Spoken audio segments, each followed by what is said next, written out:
ایک بندہ 24 دن ایک علاقے میں رہنے کی نیت کرتا ہے، پھر بھی وہ شروع کے 8 دن مسافر ہوتا ہے اور باقی دنوں میں وہ مقیم ہوتا ہے۔ اس کی وجہ کیا ہے ذرا دیکھیے۔ بندہ ایک علاقے میں جاتا ہے، اپنے علاقے سے 77 کلومیٹر دور جا کر کے وہ 8 دن رہنے کی نیت کرتا ہے۔ 8 دن کی نیت کرتا ہے تو یہ 8 دن تک قصر نماز پڑھے گا۔ 8 دن کے بعد پھر وہ نیت کرتا ہے۔ شروع میں تو اس کا یہی مطلب تھا کہ وہ 8 دن کے بعد وہ دوبارہ اپنے علاقے جانے کا ارادہ تھا، لیکن 8 دن کے بعد دوبارہ اس کو جو ہے کوئی ایسا کام پڑ گیا جس کی وجہ سے مزید اس نے 16 دن رہنے کی نیت کی۔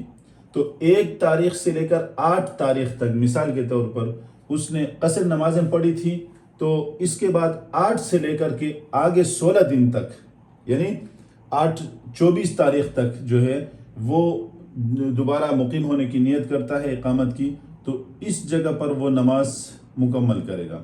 یعنی شروع کے 8 دن قصر، آگے کے جو 16 دن ہے وہ مکمل پڑے گا۔ اب یہ جو نمازیں قصر پڑی تھی ان کو لوٹانے کی ضرورت نہیں ہے۔